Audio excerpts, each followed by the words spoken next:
Pokemon Yellow glitchless. I'm really looking forward to this. Take it away, Chan. Alright, what's up everybody? And once again, welcome back to No Kid Hungry. After the 2 runs, my voice is very exhausted, but we're gonna try our best here. I do have another commentator who's running a bit late, so he will be joining pretty shortly. So for now, we're going to just move on here. So we're gonna go ahead and before I start the run, I gotta go ahead and go through my options here. I need fast text speed, so I can go through the text quicker. Animations off to turn off battle animations, and then the battle style set to make sure that if trainers use multiple Pokemon, the game does not ask me if I'm going to switch my Pokemon each time.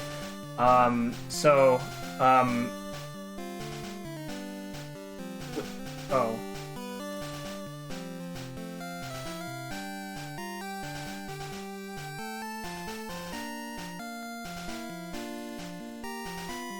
Okay, can you say something now? Something now. Okay, hopefully that's good. 'Cause I was told to turn your voice up. Yeah, sometimes I do speak a little low, so I'll try to raise my volume too.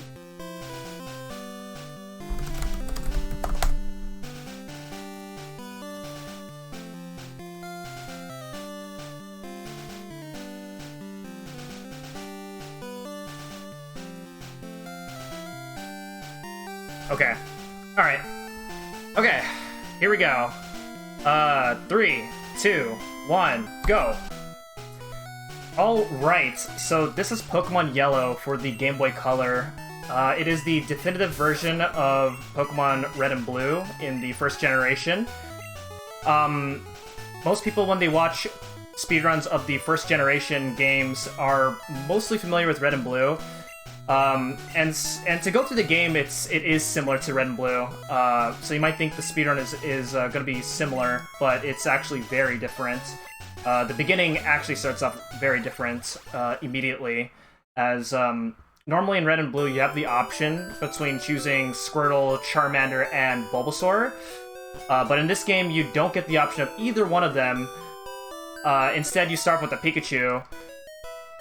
Which, if you've played this game casually, you might know that Pikachu immediately starts off with some roadblocks right away. The first roadblock that Pikachu comes up against is Brock, who is the first gym leader of the game, who uses Rock-type Pokemon, and Pikachu cannot do anything against Rock-type Pokemon.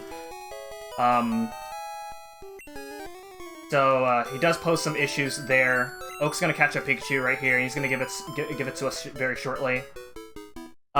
The other difference is that your rival is going to have an EV, and usually in Pokemon games, whenever you choose a starter and your rival chooses a starter, then you already know what your rival's team is going to be. In this game, it's not immediately obvious as to which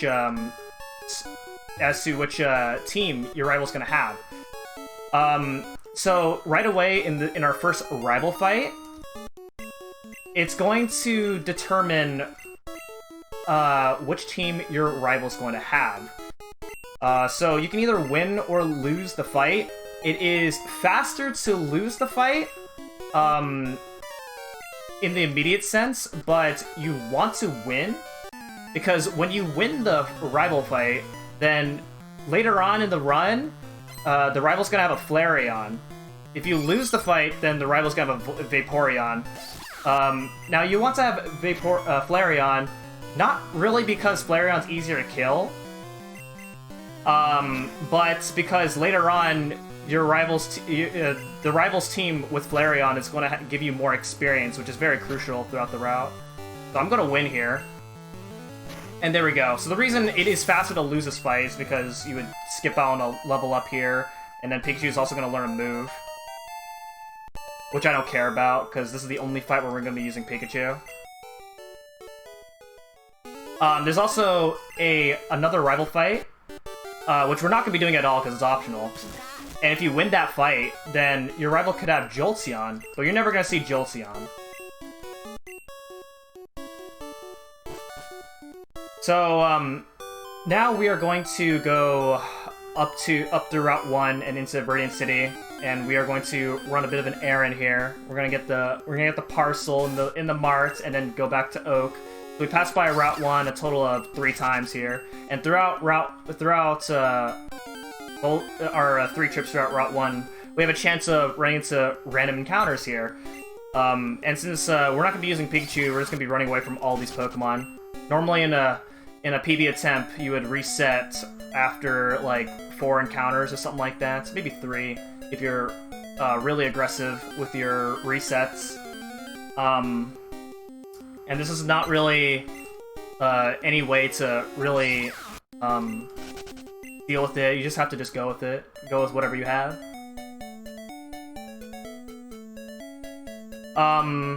So because this is the only fight that we use Pikachu, and we don't use Pikachu for very much. Pikachu is not a very good Pokemon. So right away we need an alternative for what to use instead. And interestingly enough, Yellow is one of the very few Pokemon games where we never change which Pokemon to use throughout the run, because the Pokemon that we are going to be using is very powerful.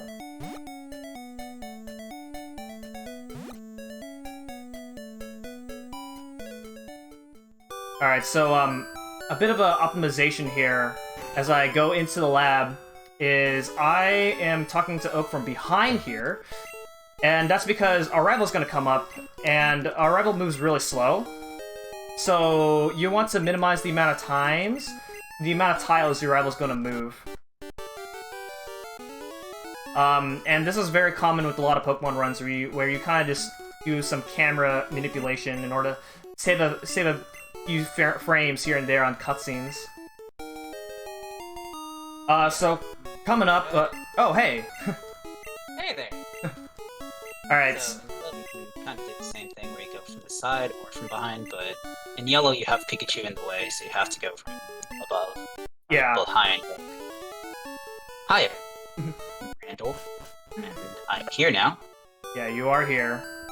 And Randall is better than me at this game, so he'll probably do a better job at explaining things than me. That is if I remember anything. Alright. Because you're doing just fine right now, so... Yeah. Partially because you're just running away from yourself. It's Pikachu. Haven't gotten any encounter. Yeah. It's really nice. The only 3 encounters in the first pass, so this is pretty good luck. Pretty average. Okay, well, nice. Yeah. Alright, so now we're going to Mart. We're going to buy some Pokeballs here, and then, as well as some potions. And, let's buy 6. Okay. So coming up is where we're going to be immediately switching to the Pokemon that we're going to be using throughout the entire game. And that's going to be Nidoran Male. Now, to find a good Nidoran Male, it is about a 5% chance, but what we're going to be doing is what's known as Rng Manipulation. Would you like to explain Rng Manipulation? I'm not the best at it. Yeah, I'll take my best shot at it. So, when you save the game, and then you hard reset, so you turn off the console, or in this case the emulator, and then you turn it back on, the values in the game get reset to 0, and then from there, for the most part, RNG should just behave in a very predictable manner, because RNG is a bit of a hardware-ish type of spoiler, isn't fully random. So from there, you can manipulate various things, for example, encounters, or the stats on certain encounters, or just not getting encounters, as you'll see later on in the run. Here, we're looking for a Nidoran Male at level 6, with 15 DV attack and 14 DV speed. The defense and the special DV values are not guaranteed to be the same every time, so I'm not commenting on that quite yet. Okay, hopefully that's good. It is! Very nice. Ooh. Okay, so it's not over yet, because I'm gonna check the stats here. It's not guaranteed that this Nidoran's good, so we're gonna check the stats here to see if it is good. Yeah. And then I nickname Nidoran one letter, because we're gonna be using Nidoran a lot. Oops. Okay, not checking the Pikachu. Okay, it is a good Nidoran, so the run continues. Alright, 23 HP, and then as well as... Okay, so you have the 10 defense, so that's the 13 special Nido. Oh, Normally really? you don't know which of 2 Nidos you have if you have 23 HP. So there's 3 common Nidos that you get out of this Manip, and this one has the lowest special DV, but it is tied for the highest HP DV because of the way the HP, the determinant value, I believe that's what DV stands for, is calculated. There are 3. There's one that has 14 special, which has lower HP, and then there's also the 15 special, which has the highest stats out of the Nidos that you can get. Yeah. But all of them have a common 15 attack, 14 speed. And those are the most important stats, because offensive stats are just really important in the run to outspeed stuff and kill them. For example, this Caterpie. Yeah, so we're here in the first dungeon right away, Viridian Forest, and there's 4 trainers, and we're gonna be fighting 3 of the 4 trainers. The very last trainer is the only required one, but the reason we're gonna be fighting 2 extra trainers. Normally, you don't want to fight extra trainers because it's slower, but we need Nidoran to be at level 12 right before fighting Brock, because Nidoran learns Double Kick at that level. And so if I was going straight to the end of the forest as fast as I can, then Brock would take like 10 minutes. Yeah. There's only a few really useful moves in this game, whereas in Red and Blue you can use Vertical, or for all that it's worth you could use Bulbasaur, where you can just use super effective moves to spam down the Onix, whereas in this game, the best you can do is Double Kick from either Nidoran or Pikachu, but Nidoran is just strictly better than Pikachu, so you use Nidoran instead for the entire run. Okay, so this trainer is it's not new anymore, but it's still kind of a recent reroute here in the early game, where we actually fight this trainer. There's a different trainer that we used to fight for a very long time, but thanks to the help the help of a few different runners, they found this manipulation that basically, right after this fight, we're going to be manipulating no encounters, as well as manipulating for a Pidgey, if I do it right, that is. And no encounters for this forest is really helpful, because the encounter rate in Viridian Forest is really high. Yeah, and there's no super cheat trick you can do to get through the grass without having to risk the encounters. Some of them are really troll and long as well. There's actually a strat that has been that you see in tasks of this game a lot, where you actually encounter one of the really bad encounters, level 9 Pidgeotto. Oh boy. And you use that to serve as your experience instead of the first optional that you fought. Yeah, okay, I need a focus time now. Oh, yeah.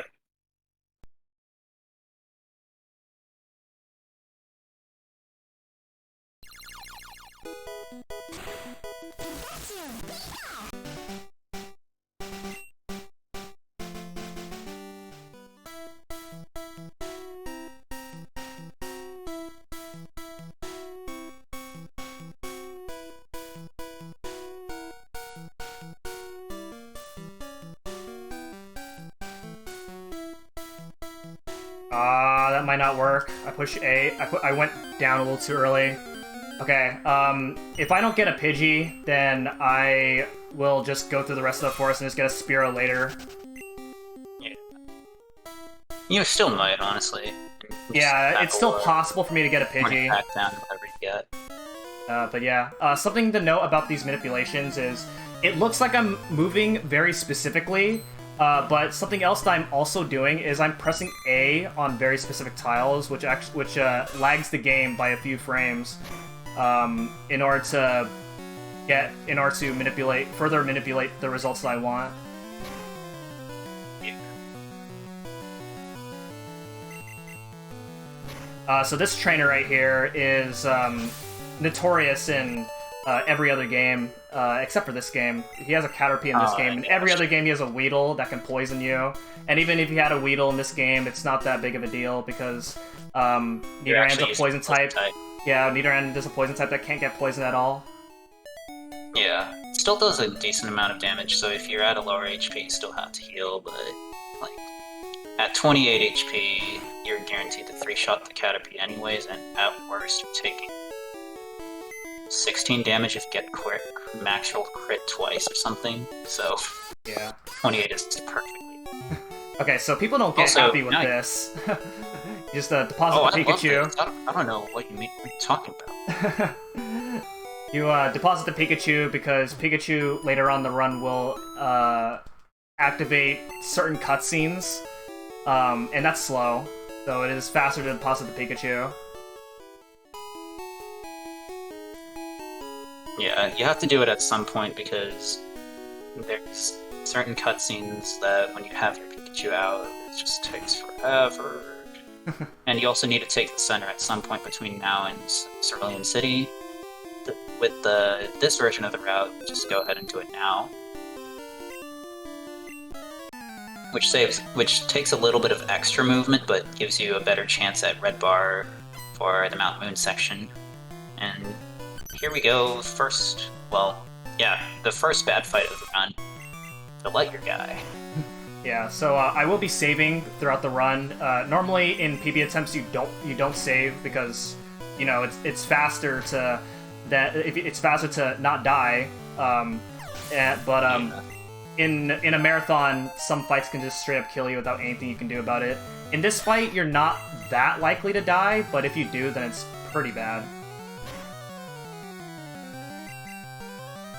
I guess now it's like a little less bad because you do center in Pewter, but it's still worth it. And critting the Sandshrew or getting crit by the Sandshrew is really bad.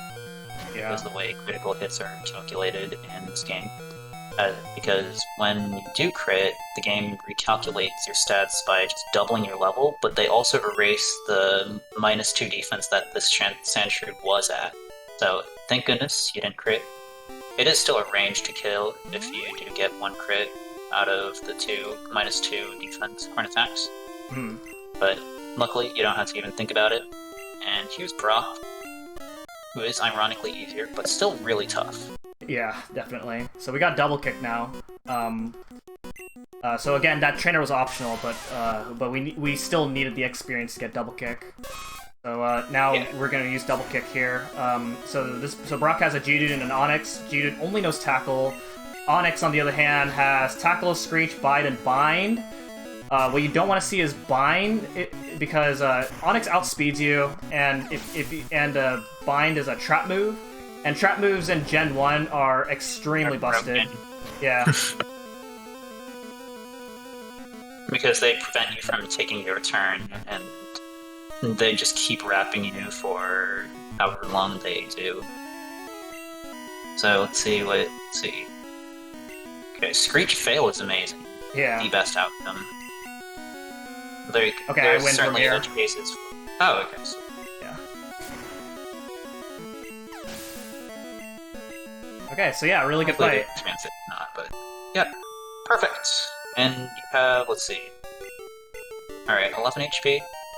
Not bad. If this were Fire Red Leaf Green, this would be like absolutely amazing because that would count as torrent. But in this case, it's still really good because you're close to Red Bar, but you're not full-on dead to quick attack quite yet. So Red Bar is basically a mechanic well, it's in every Pokemon game, but it's very useful in Gen 1 because the Red Bar low HP sound overwrites certain sound effects, so you can actually in this game it skips level up jingles, so it saves a few seconds each time if you can keep it, but because it doesn't save as much time as it does in Red and Blue, you don't normally count on it unless you're going for high level time. Yeah, and even then, often you can like exit the Surge Split, for example, at like 60 HP. Sometimes you'll be out in red bar, sometimes 60. Like when you're at 60, you just usually don't bother stalling for red bar because it takes too long to get red bar to justify actually going for it at that point. Yeah, and in red and blue, there's ways to manipulate yourself to always be in red bar. But in this game, if you get red bar, you get red bar. Yeah. The other thing to talk about is badge boosting. Would you like to talk about that? Yeah, actually, yeah. Why not? So Brock gave us the Boulder Badge, which is technically the first really broken item of the game. The Boulder Badge, it gives you a 10%, I believe, attack boost to your attack stat. But the thing about it is, anytime any of your stats, aside from attack, I guess, get modified, so for example, anytime String Shot actually lowers your speed, those badge boosts get recalculated, so you're getting new badge boosts, and you're gaining attack every time you're losing your speed. You'll see that with other moves such as Leer later on in the run, but right now the main one is just String Shot because we're fighting a bunch of bugs. Okay, didn't get quick attack from Rattata, so probably not getting red bar in this section, but also not risking dying to crit there, so it's a nice trade-off. Ekans also has Leer, which can guarantee this 2-shot range, but you're probably gonna... Actually, yeah, you'll probably still get the range anyways. Yeah, I got the range. Yeah. Okay, so this trainer right here is, right here you have an option between two trainers. It is faster to fight the last, but we fight the bug catcher because being level 16 after this fight is very helpful, because at a very specific point we want to be level 21, and the experience we get from this trainer gives us enough experience to get to that certain point. Yeah, and also the bugs just don't deal as much damage as I believe it's a Rattata and Nidoran male on the last. Mm-hmm.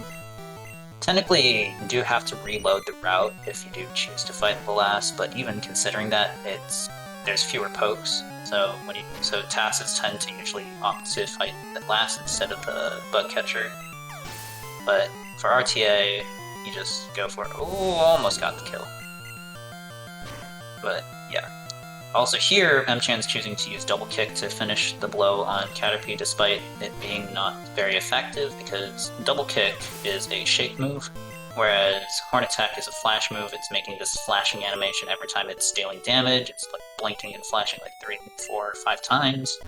Whereas the shake moves, like Double Kick, or you'll later see Bubble Beam, Ice Beam, and some of those types of moves, the screen just shakes a little bit and then the damage just goes through. So, whenever you can use a shake move, you just go for that over the flash move.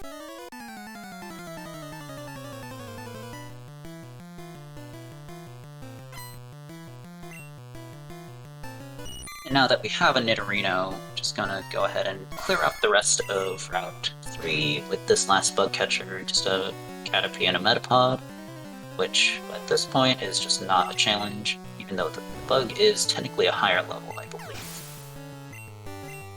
No, it's not, but yeah, it's not. Oh, no, it's not? Yeah. My bad. Level 11. Let's see, how many attacks do... Okay, you're at, what, 4? Well, I'm at 6 now, so I... Oh, 6. Yeah. Okay, completely misread. But, so, it's alright, so because I failed the Pidgey manipulation, I do need to find a Spearow here in this route. Oh yeah, you're right. So let's see if I can get it. Hopefully this gets me a Spearow. Spearow. It's a Mankey. Okay. Got its Dewanley ways. He actually recently got the Leaf Green World Record. Yeah. So here, there's some bad encounters. Sandshrew Mankey is one of them. Sandshrew does learn the move Cut, but it's still not worth it because in Yellow you can get all of the starter Pokemon for free. So Charmander learns Cut and Dig, so it's easier to just go ahead and grab the free Charmander later on in the run, compared to trying to YOLO Ball or weaken a Sandshrew or a Paris or some other cutters that I can't think of off the top of my head. Unfortunately, still not finding the Spearow. Okay, here it is. You got it? Okay. Please don't crit. Okay, we're good. So I just gotta catch it now. And hopefully it doesn't break out. Yeah, you have a couple Alright, of extra there we roll go. anyways, so Yeah. you're good. Alright, there we go. So we got our flyer. Finally. And now coming up is Mount Moon Manipulation. So we're going to be manipulating 0 encounters here, hopefully.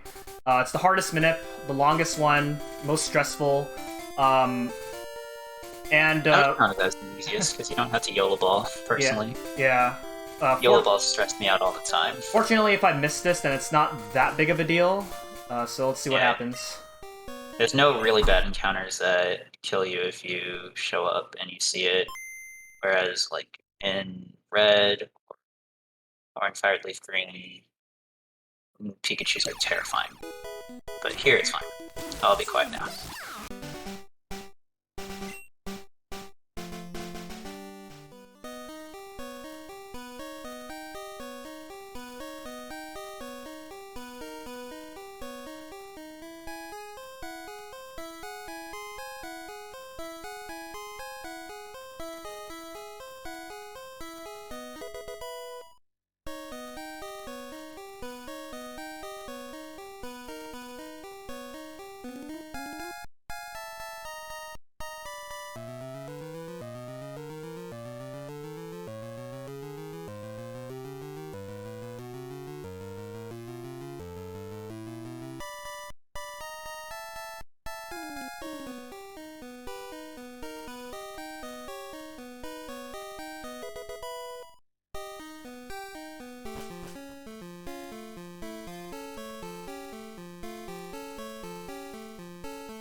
Okay, so, as you can see, I'm not going to try again now, but I made it very far enough so that the minute was still worth going for. As you can see, that was a very long stretch of no encounters.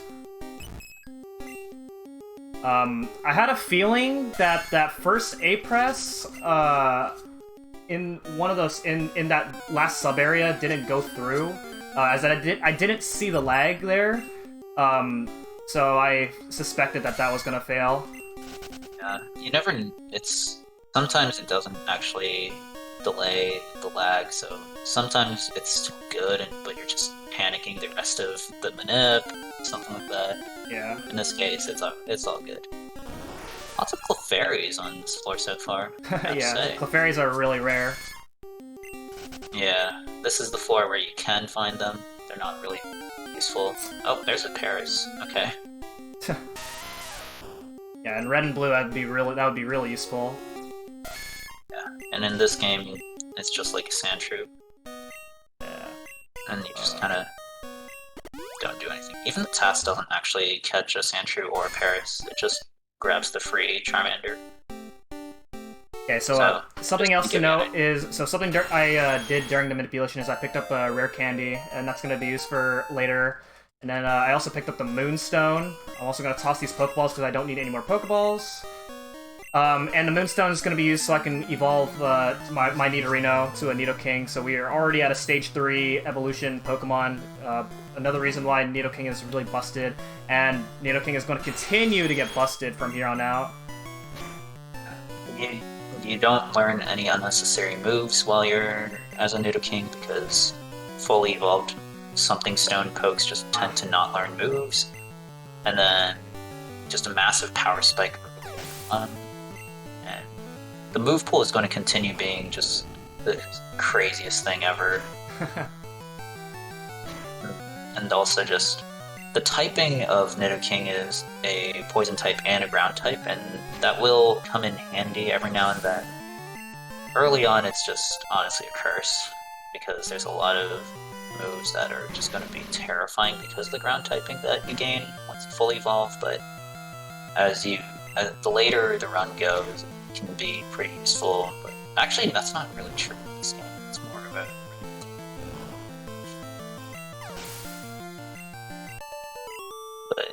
Also, you get a really decent crit rate as you... Alright, so this is the point where it prays Helix? Just kidding. Wait, no! No. Oh gosh, this run's gonna... It's gonna be a tough one now. I got punished with an encounter already. I'm telling you, this is gonna be a wild ride. I'm telling you. Hey man, I saved 1 frame of text. And then you lose, like, 2 steps of movement. And also bonk, but honestly, I don't care about bonk that much. In this game, it's actually pretty... You can buffer basically any item pickup when you're not bonking into it, but even then, whatever. Still negligible compared to the movement, and also the fact that you're going to get worse RNG because you chose not to praise it. That was a good critical right there. That was not a one-hit KO right there. I stand corrected, I guess. All right, so this is new to Yellow. It's also in Let's Go Pikachu and Eevee as well. But we got Jesse and James. So you might notice there's a missing Team Rocket trainer, and that gets replaced with Jesse and James in this game. And Jesse and James aren't very exciting at all. So they just kind of show up, and they say some iconic lines from the anime, but yeah. They just kind of show up, get 1 shot, and leave. Yeah, so we see them a total of 4. They appear 4 times in the game, but we only see them like 3 times. Yeah. And they're all gonna be pretty unremarkable, unfortunately, but that's okay. The fact that they're in the game, and also, it makes, like, when you see red and yellow side by side, it makes some sections of the run look shorter because you have fewer trainers to fight, because you're only fighting Jesse and James, and it's not even done as a double battle, it's just done as a single battle, because double battles aren't a part of Pokemon quite yet in Gen 1. And now we're entering our HQ for a good amount of the run, and this is Cerulean City, home to the hardest gym in the run, but also we're not going to go there quite yet. Yeah, if we go there right now, we're gonna get destroyed. So we just have to, and we have to go. Yeah. We have to go to the top anyway, so it's just worth it. So just go save Bill now instead, and whatever. Yeah. So first off, I'm gonna heal up because I have no horn attacks, so I need to get my horn attack PP up. And then I'm gonna grab this rare candy right here. So we now have 2 rare candies, and we're gonna use them at a very specific point later on. But then come up is the... you can technically call it the 3rd rival fight if you want to count the optional, but this is the 2nd rival fight that we do in the run. And the 2nd rival fight in a lot of Pokemon games tend to be very difficult because when you're just using 1 Pokemon, the 2nd rival fight like catches up with you in level. You're not really going to die in this fight, but what can happen is the rival in this game has 2 Pokemon that know Sand Attack, the Sandshrew and the Eevee. And Sand Attack dictates a lot of what happens. Sand Attack lowers your accuracy by 1/3, which is quite a huge spike in your stats. Yeah, it goes to 67%. That's a really good critical right there. And the fight can get even worse if the Spearow had used Growl instead of Peck in this case, because, well, that makes it even harder to kill the Sandshrew, but here, everything's fine. So this fight is pretty free, and as you see, M-Chan has taken very little damage, which means he's probably going to be able to go basically healless for now until probably, honestly, actually just the entire way until, like, until maybe Lavender City, if everything goes well. So we'll see what happens here. That fight went really well, and now we're coming up to Nugget Bridge. So Nugget Bridge is a pretty big run killer in Red and Blue, because your Nidoking is lower leveled, and then also in Red and Blue we take advantage of a trick called Instant Text, where like all the text appears at once, but in Yellow it doesn't work that way. if we ever are in a situation where we have to heal, then we have the option to heal, unlike in Red and Blue. Yeah, in Red and Blue, if you open up any sort of menu, kill instant text, which means for the sake of speed, you're basically just not going to heal. Whereas here, for one, Rival 2 is not going to deal nearly as much damage, so you're probably just going to be like 40s or in the 40s or 50s in your HP, and then you're also more likely to kill stuff because you're using Horn Attack at a higher level, whereas at a lower level like Red, you're using Mega Punch a lot, which is not 100% accurate. Technically, Horn Attack also isn't, but let's not mention that part until it might actually. Yeah. The other thing to talk about is critical hits. So the way critical hits work in this game is it's determined by your Pokemon's base speed over your crit. Over what? 256?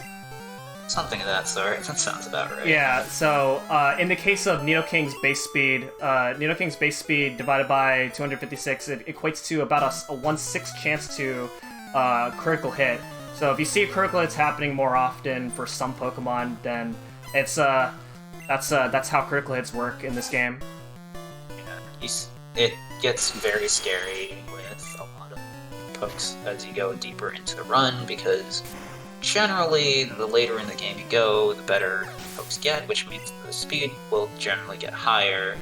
Like, some really terrifying critical hitters include, I would say, Dugtrio. There's also a Raichu later on, just kind of as a preview of some of the fights that we'll see later on in the run. Mm-hmm. Misty has a Starmie as well. Ooh, you missed the range on the Ekans, dang. That's really rough. Yeah, you so can't get instant text in yellow. Yeah, so the way ranges work is not every move does the same amount of damage. So in the case there, that wasn't guaranteed to one-shot. I just barely missed that. It's a very good range. Ranges in this game are calculated out of like 39 values. So you see a lot of like, so max rolls are in like later gens, Gen 3 and onwards, it's 1 out of 16 to be a max roll, whereas here it's 1 out of 39 to be a max roll. So often when we get surprised by like one too many ticks of damage, we're just like, wow, we got like less than 3% chance. That's pretty rough. Also M-Chan just learned like the best move in the game, especially at this stage of the game. That's Thrash. If you want to talk about it, go for it. Yeah, so the way Thrash works is you don't have to select the move every single time you use Thrash. It also does not. It only uses up one power point whenever you use it for the first time, and it goes for 3 to 4 turns. It is a 50% chance whether the 4th turn goes. So a lot of the strats that we do in this part of the run is as long as if we know we can defeat the trainer within 3 turns of Thrash, then we use Thrash. There is one fight later on, sometimes 2, where we have to rely on a 4-turn Thrash. And if you don't get the 4th turn, then it can be bad, but it's not that likely. Yeah, and usually you're also at a high HP because you tend to be pretty high. You often are pretty high HP exiting Surge, and if you're at high enough HP, hitting yourself in confusion once or even twice is not a big deal at all. Like, if anything, it's closer to Red Bar, but you tend to not have to worry too much sometimes. But we'll see. We'll see when we get to that point of the run, because there's a very, very tough fight in the way before we even get to Surge. But for now, we get to do a lot of thrashing. This hiker coming up here has an Onyx that resists Thrash, but we're just going to use Double Kick instead, because we have that move as well. It's 2 shots. If you crit, it can be a range, it still can live. This is actually the first point in the run where where depending on which route you're doing between Vaporeon and Flareon matters. Since I'm on the Flareon route, I fight the bottom hiker who has one Pokemon. If I was on the Vaporeon route, I would actually have to fight the top hiker who has 2 Pokemon. And the reason I would have to do that is because I need to make up experience, as I'm going to get less experience later on. Oh, shoot, you got the crit range. Yo! Yeah, that's really good. Nice. That Onyx knows Bind, and that could be bad. Yeah. Bind is just the worst outcome there. It's not even close. And yeah, picking up the free Charmander there. That's the only free starter that we're going to pick up in this run, because Bulbasaur, I believe that has a Pokédex requirement behind it, and also Bulbasaur just isn't useful. And then Squirtle, it can be useful, but there's a free Lapras later on in the run that's better suited for the job that Squirtle would be taking on, so we just pass on the Squirtle in favor of Lapras instead. So Charmander is the only starter we get to choose in this game, in this run. And let's be real, my favorite starter out of Gen 1. Not even a question that it's better than Bulbasaur. Squirtle's really good too, but Charmander's better.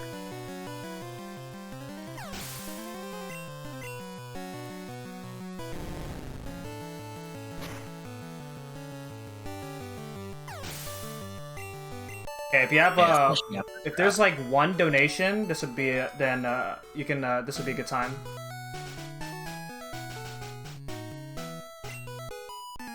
Hi, we have no donation at this time, but I do want to remind everyone that there is an incentive coming up at 3:20 a.m. Eastern Time. That's coming up in about an hour or so, a little more than an hour. Yeah, an hour and a half. Yeah, for Neptunia Reverse. It's a language bid war between English and Japanese. And so far, no one has made a bid on it, so if someone does, they can probably set the language for the game. Again, that's coming up at 3:20 a.m. Yeah, I'm gonna make this run a bit interesting. I'm going to donate $4 per death. So hopefully I don't die too many times. Fire there a little bit. If anybody in chat wants to match me, go ahead. Alright, but anyway, so here's Bill. He's a Nidorino. And if you have Pikachu with you, then Pikachu's gonna wonder what this Nidorino is. So this alone makes it worth depositing Pikachu. Coming up is we're gonna go back to Cerulean City and take on the gym. So like I said, we could take it on the moment we got to Cerulean City, but we got absolutely destroyed. We would have been absolutely destroyed if we take on Misty right away, but now we're a bit stronger. Thanks, in very old Yellow runs, Misty was known to be the hardest fight to survive, because if you're not faster than Misty Starmie, then it would be really hard to survive. But thanks to Rng Manipulation, we actually outspeed Misty Starmie by exactly 1 point. It's still, like, when we say it used to be the hardest fight, it's like, it used to be by far the hardest fight. It still probably is the hardest fight. Yeah, I mean, it's easy in the sense that it's easy to execute, but to survive, it's hard. Oh yeah, you click Thrash and you just hopefully win. Yeah. Like, that's just a spoiler for what that fight's gonna look like. There's a lot of things that can go wrong, and as runners of the game, the both of us know, they definitely do go wrong a good amount of time. So we'll see what Misty has in store for us today. Could be, you did promise $4 per death, so in this case, Misty does have a cause to fight for, I guess. Alright, definitely saving for also, Misty. Also not the only fight he could die to, but if there's any that I would guess might cause deaths, Misty is definitely up at the top of my list. So let's see what happens here. do we have a moment? After this fight. Yeah. Alright, here we go. Here comes a Starmie. Starry is free, but Starmie. Oh, that's a really good critical. Okay, X defend, that's fine. We just win. Oh, okay, that's fine. Yeah. Yeah. Without the crit, without the crit, the X defend would have forced me to do a 4-turn thrash right there. If I didn't get the 4-turn thrash, I would have to swap out. Yeah, I'd swap in like I don't know, Charmander, I guess. Yeah, Charmander probably. So yeah, there we go. So yeah, like I said, it didn't look like anything, but it is very hard to survive that. Misty Starmie has Water Gun, Bubble Beam. Bubble Beam can speedfall you, and if Misty's if the Bubble Beam crits you and you get speedfall, then you just lose. Yeah, a crit base is almost a full one-shot. Like you only really tank it if you took the center and you're at full HP, or you only. Whereas the Speedfall gives Starmie an extra turn, and even if Misty chooses to use that turn to X defend for whatever reason, still rough because you have to crit or get your 4 turn. Just terrifying all around. But now we got a lot of free fights because, yeah, the Machop is free here. A couple of fights you use Thrash on, so yeah, this is a good time for a donation. Yeah. Well, we have a $5 donation from Stream All the Steam. It says awesome game and awesome charity. Donation can go to Runner's Choice. Put it towards Japanese for Neptunia. Oh shoot, okay. We have a new leader then, in that case.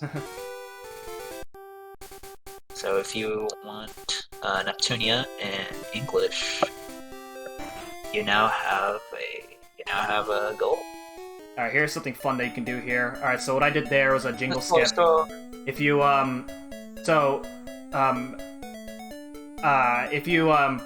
if you get the full restore right as you transition there, then it just skips the jingle. That only works if your trainer's name is 4 or less characters long.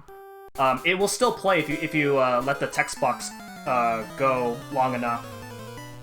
Yeah, the idea is just you've picked up the item too fast for the jingle to load, so it just gets skipped entirely. You can see that in some other item pickups throughout the run.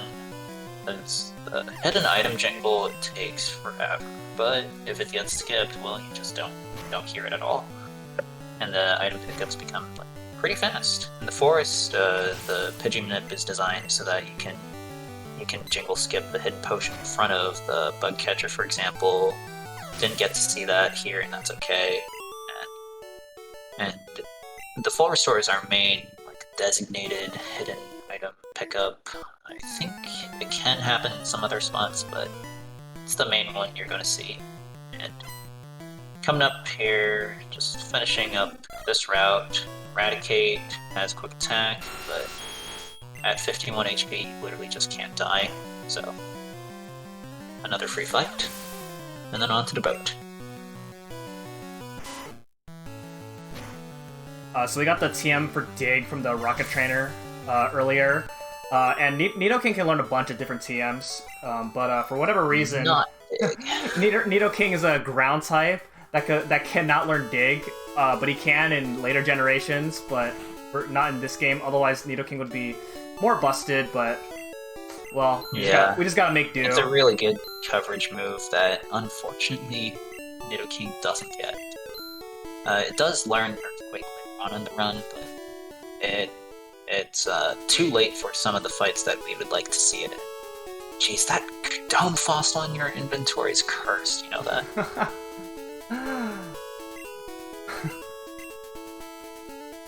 The chop spray is terrifying. Yeah, Gen 1 sprites are pretty funny. There's some amazing Gen 1 sprites. Yeah, I got to see Golbat and Blue earlier today for the first time in and I've missed that Golbat so much. Also, teaching Bubble Beam right now to Nidoking, because for some reason, Nidoking can learn Bubble Beam and not Dig.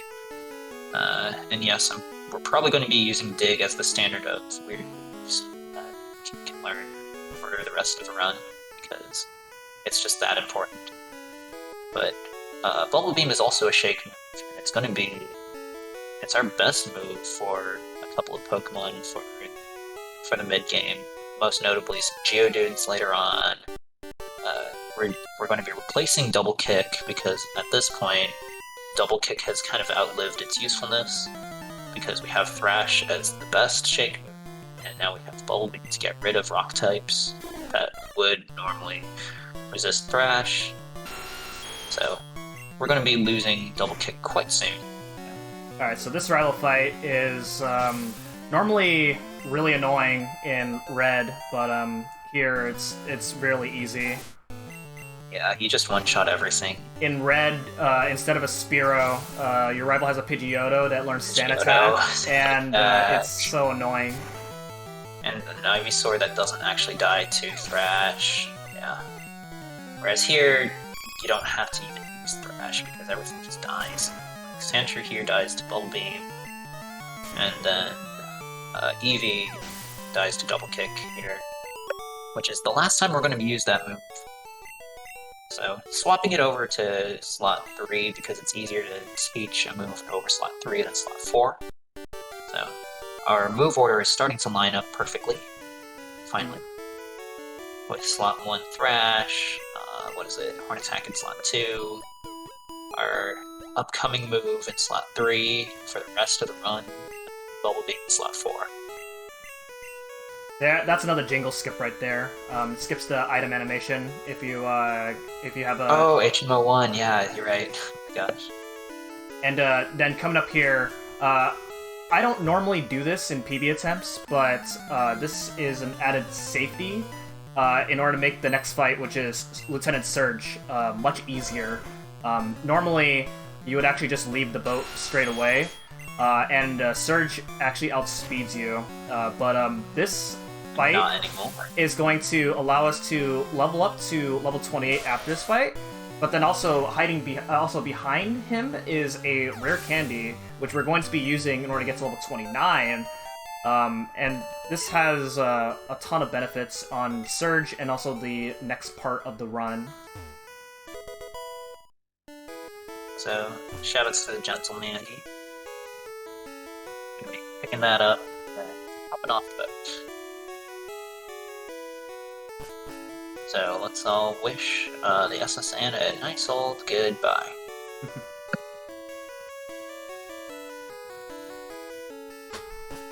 Okay.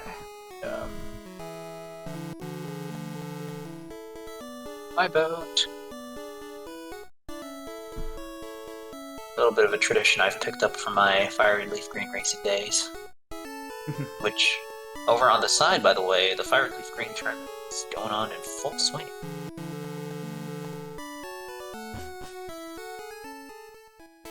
Alright, so we left the SSN now. We cannot go to the SSN anymore. And, Can't pick up Mew!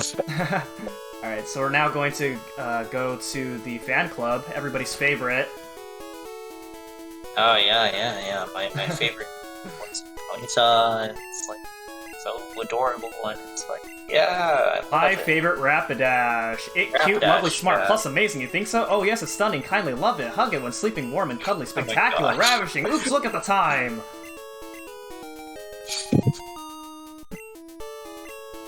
I said Ponyta. I was close. We'll see you at Rapidash later on in the run. It shouldn't be a problem at all. Okay.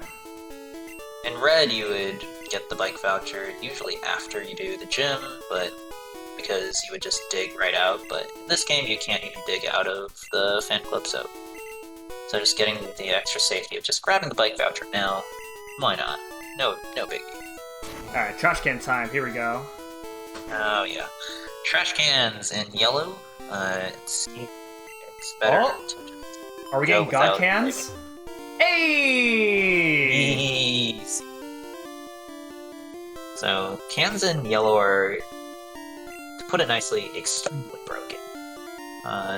When you find one can, there's a very high you know where the second can is for literally every combination. At worst, it's 50%.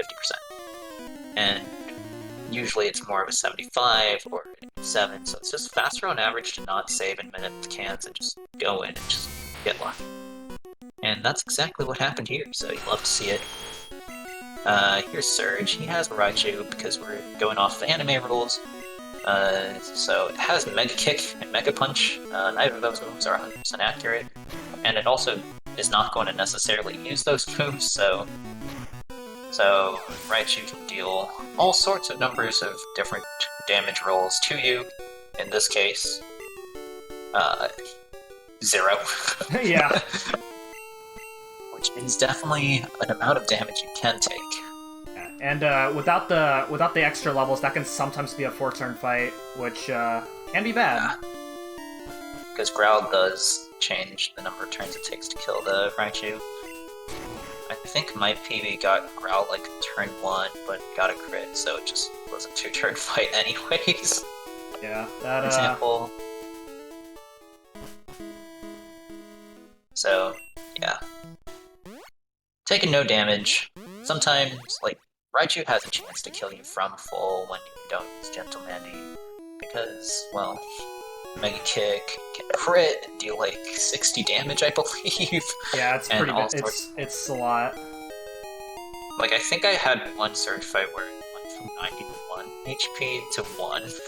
I still won, but I immediately died to this fight coming up here, and that's the 4-turn Thrash Girl, because I was at 1. So, this fight here, she has 4 pokes, and you have to kill the first poke with Thrash, so we get to just go ahead and bank on getting a 4-turn.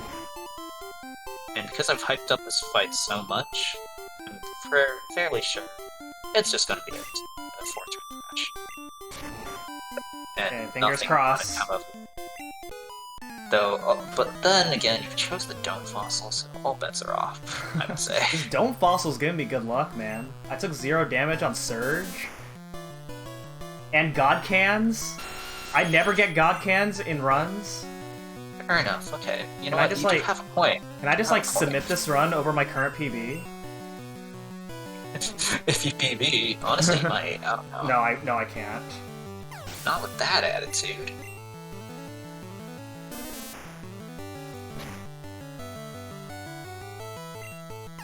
Alright, here we go. This is the moment of truth. Final turn. Alright, then we got it. Yeah, I'm telling you, it's fine. You got this. So yeah, the extra level that you get from the Gentle Mandy is also gonna show up a lot on the split, like heading into Rock Tunnel and then also inside of Rock Tunnel.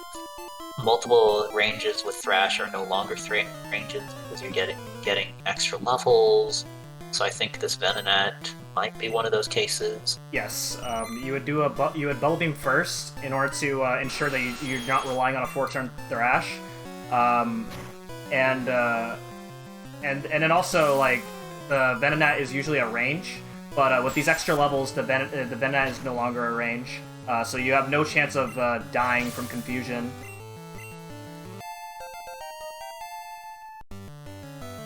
And then I think from here, this is like a fairly good time for announcements or anything.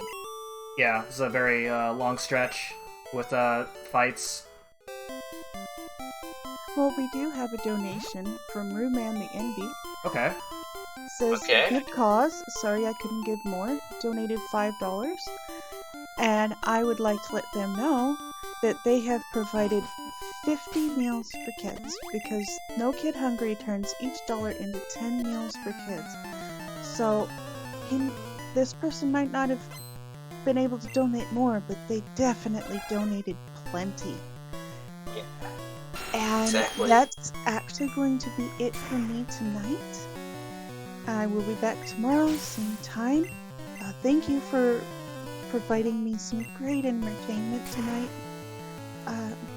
M-Chan Place. I really appreciated it. And I want to remind everyone that you are the reason that someone smiles every day. Today it was me. Thank you. Night. Thank you so Good night. much, man. Have a nice night. Alright, so Rock Tunnel is the only Are you navigating it? It's a really dark area. You're normally supposed to use Flash, which you get by going across Diglett's cave, which I did go into briefly, but it's too far out of the way. Also, you need 10 Pokemon. I don't have 10 Pokemon, so I can't get Flash anyway. And so we just have to go through this place. I mean, it's not really blind because you can see the walls. You can see the walls. There's no trainers that are moving all over the place, so you know exactly where they're going to be beforehand. So here's the Oddish girl. The Oddish isn't even in range. Oh my gosh. Gentlemanity takes all the fun out of the game sometimes. You know that? Yeah, so normally the Oddish or the Bulbasaur can sometimes survive Thrash, and if that happens, then you can get Stun Spored or Sleep Powdered and Sleep Powder, yeah. And it's a mess.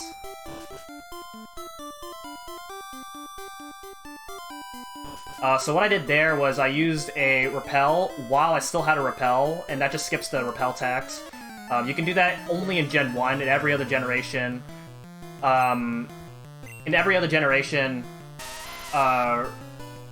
you can't use the Repel while you still have the Repel active. Yeah.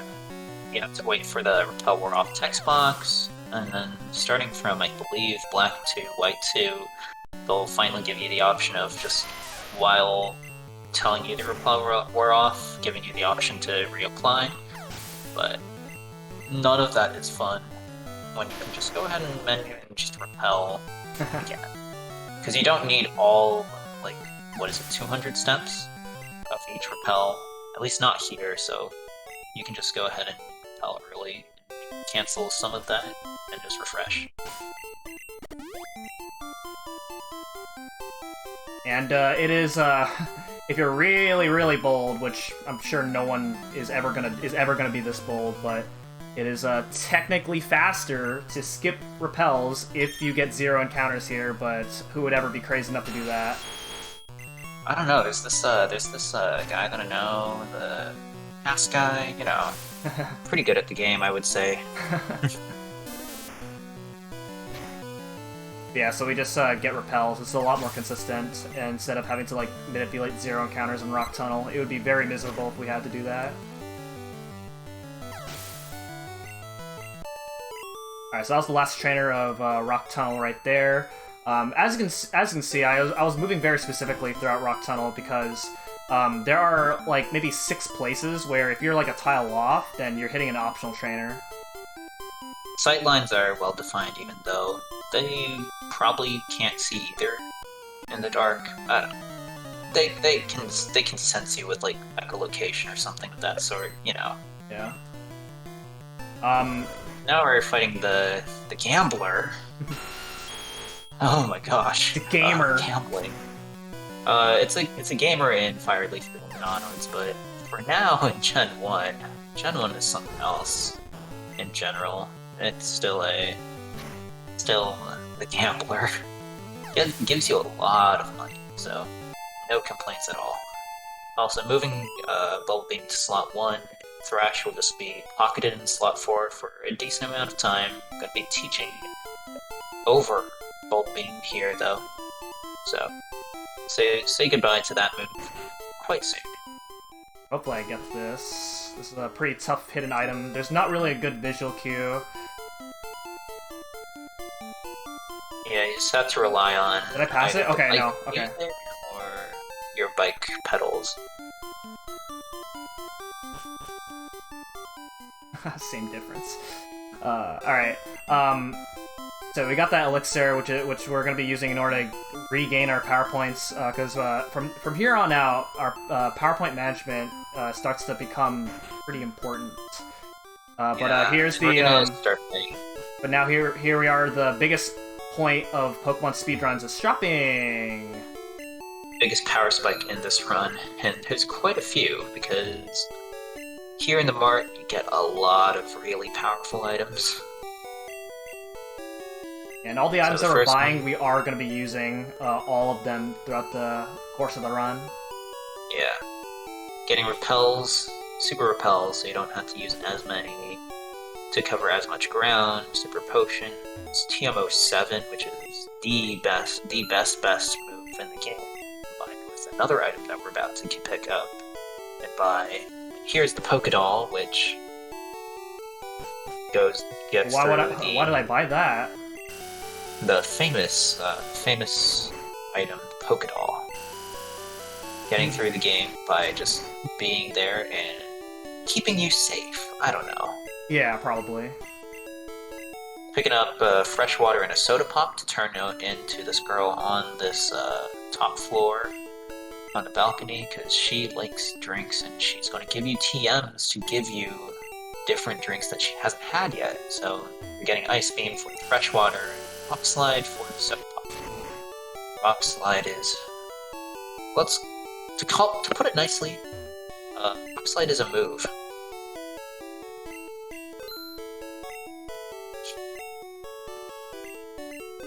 And we just went ahead and buy another drink for the road, because who knows who might need a drink when you're just kind of traveling out in the world. So buying some X items, some X attacks, X speeds, X specials, and the best item, the X accuracy.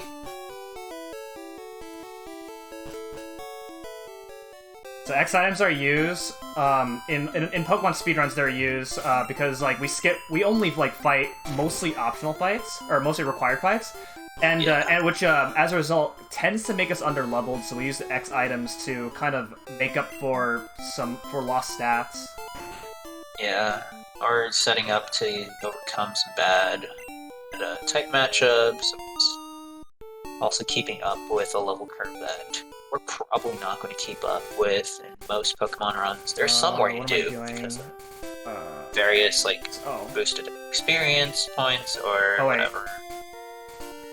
Here we're doing the flat menu. What am I doing? Okay.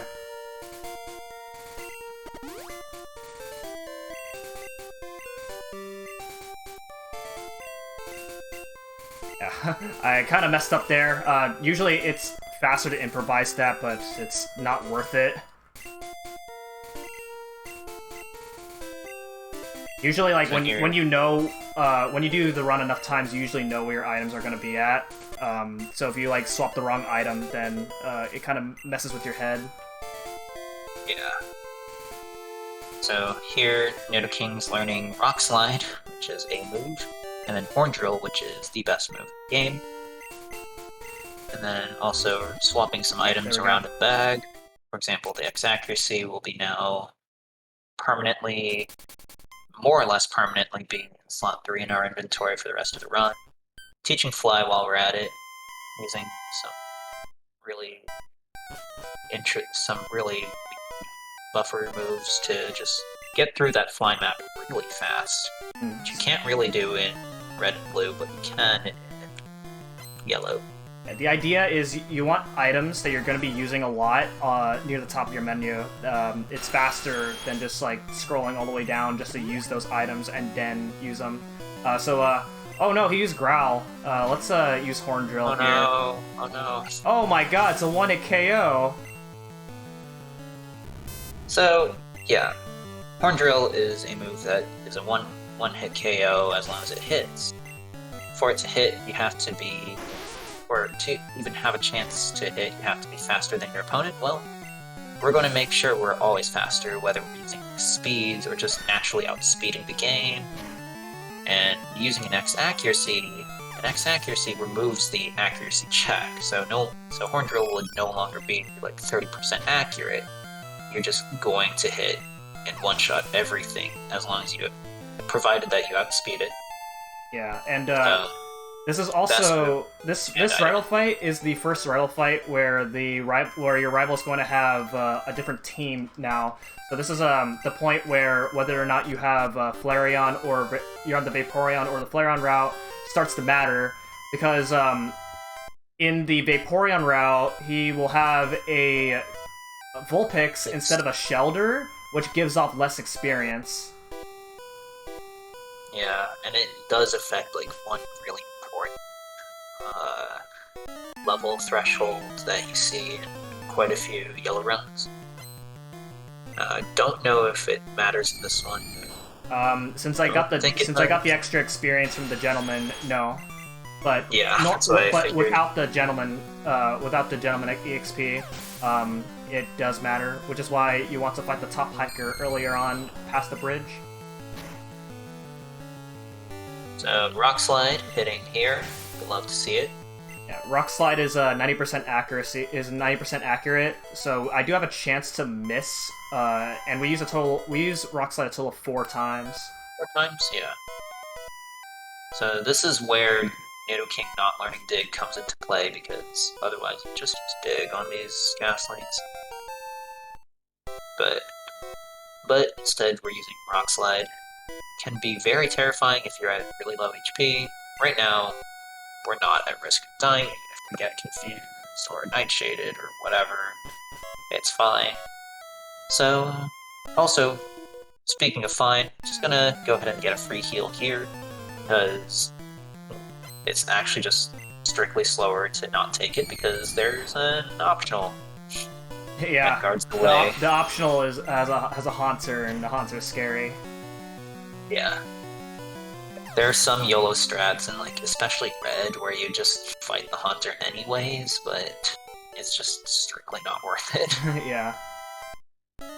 Something else that you're seeing me do is I'm actually talking to the trainers, and it skips the exclamation mark, and it saves like 1 or 2 seconds each time. If I can talk to the trainers as opposed to letting them see me, and then sometimes walk to me. Yeah. Like that trainer right there. That trainer is not even a tile away, so it's worth it. Rare candy is mandatory. I would pick it up anyway because it's really good for. Just so good of an item, yeah. Yeah. And fire oh wait, I don't have the silph scope. Let's go. It gets the rare candy is moved like a little bit out of the way, but yeah, you're so gonna grab it. Okay, so there are some people might not be happy with that. What is this guy doing? He said glitchless. So, regardless of whether you think it's a dubious explanation or not, it was mentioned in like the game devs for game dev, like I think bug reports, or for yellow. So it is like actually kind of a game design error to just keep it in line with the Pokédoll skip from red and blue. But if you don't believe it, or if you still think it's a glitch, I can't really convince you otherwise. Yeah. But yeah, so that's the only sequence break of the game. That actually skips the entire Celadon Rocket Hideout entirely, which you actually might be noticing. The game up until now has been relatively straightforward, but this is the point of the run where the game starts to open up quite a bit. As you might notice, I actually did not take on Erica of the Celadon Gym. And right now our moveset's not good enough to take on Erica, so we just take on Erica later. Another Jesse and James fight, again, not exciting, and then we get the Pokemon Flute, which we're not going to be using right away, right now. Yeah, you can use it to wake up any sort of sleeping Pokemon, including overworld sleeping Pokemon. But we're not going to be approaching anything that's sleeping anytime soon, because we're going to go stop by. We're going to stop by the Sylph Company building in Saffron City, and we're going to go pay some good friends a visit. Or, well, they're supposed to be good friends, but we didn't see them in Rocket Hideout, so we're just going to go beat the snot out of Team Rocket, knock them, and kick them out of the building. Yeah, give this fresh water to this guard. He said he's gonna share it to the other guards. It's a little bit unsanitary, but Oh yeah. All right, so here we are in Sylph Company. You're normally supposed to take this on much later, So the trainers here are going to be a bit high level because of that. But yeah, we do have a very good move and a very good item to take care of it, so it's not a big deal. Takes a couple of items, but with the help of some X accuracies and an X speed, we can just go ahead and hard drill everything. So the first one is this choke. This is also an optional, but it guards one of our final moves. Excuse me, one of our final moves as well, and that's Earthquake. So we just go ahead and grab it now, and then teach it for the rest of Self.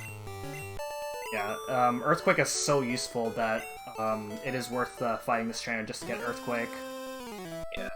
There have been various routes in this game where you just don't do this fight, and instead pick up Earthquake after you clear out Team Rocket, but in the end it's just fine to do this, it's just worth it. Like, there was a route that was like the route for maybe like 2 days, I think, back like a year and a half ago, I want to say. But we're back to fighting this optional, and it's worth it, so no complaints. Okay, so we're going to teach Earthquake right now. Also use the Carbos that I picked up as well in order to raise our base speed, which saves having to use some X speeds.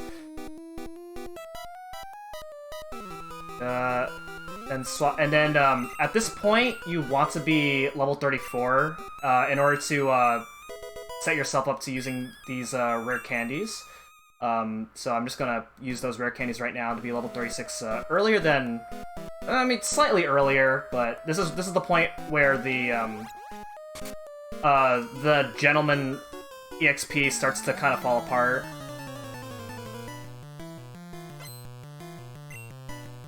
The higher level you get, the less like an individual experience point starts to matter, and like various things like that. Yeah. So we're going to start evening out on experience. So right there, that's where that's the first benefit of Earthquake right there. Otherwise, Yes, you probably have to that either Arbok Thrash or X accuracy and Horn Drill, and that Arbok has Glare, which can paralyze you. Yeah, and in this game you don't actually buy paralyze heals because, well, you're not gonna get paralyzed by a whole lot of anything. And coming up here is the Sylph Rival. This is our first rival fight where we have a fully evolved evolution, and because we lost, or no, we won one fight, technically lost the other of our introductory rival fights. We're getting Flareon here, which is kind of the medium difficulty evolution that the game assigns to us, because the rival was programmed by the game to kind of like assume you're still using Pikachu. So Pokemon Yellow is based off the Pokemon anime, so they think you're fighting with the Pikachu, which means Jolteon is the hard level, and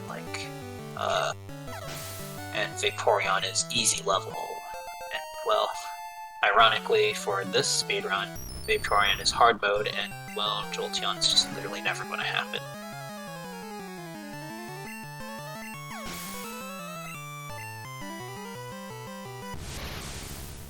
By the way, this fight is very easy, so nothing too crazy to say. Just gonna clear out the rival. Can take a very variable amount of damage because of the Sand Slash, because you're setting up, but even slash critical as Machamp got still won't really put us close to death, so Yeah. no worries to be had. Also, this is another rival movement manipulation. The rival would have to move all the way around me if I just went straight to the left. I took an extra tile, so that way he can go straight to that teleporter. Yeah. And also, going ahead and pick up the Lapras that I mentioned about earlier. Lapras learns the move Surf and Strength, and So can Squirtle, but Lapras is just a better option because you don't have to teach either of those moves above anything, over anything that Lapras already knew, because it only comes with 2 moves, I believe. Mm-hmm. And also, Whereas Squirtle's a few 3. tiles out of the way as well. Is it? Yeah. Wait. Actually, yeah, I guess so. Yeah. Alright, last Jesse and James fight. Yeah, nothing much to say. Yeah, Earthquake is just a move. There is something that we didn't talk about at all, and that is the Gen 1 miss. And that is an equals error where you have every move has a 1 in 256 chance of missing. Unless you use an X accuracy, then you can't miss. The accuracy check isn't altogether skipped. Yeah. But either way, blasting off Jesse and James from Team Rocket for the last time in the run. So, hope you enjoyed their nice, brief little cameo in the game and run. And now we're going to go ahead and fight Giovanni. He thinks we're some old, like, repeat customer or something. Like some nuisance, though, because we skipped Rocket Hideout, we've never actually met this guy before. Yeah, who is this guy, man? It's a bit of a creepy, like, mafia boss guy. Really well dressed. Oh, that's a very good range right there. You know. Oh shoot, yo. Let's see it.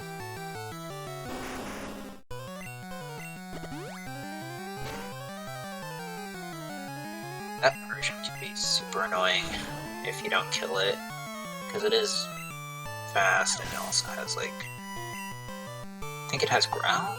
No, actually, It has a slash and it can sometimes use payday, which is an extra text box. Oh yeah, payday.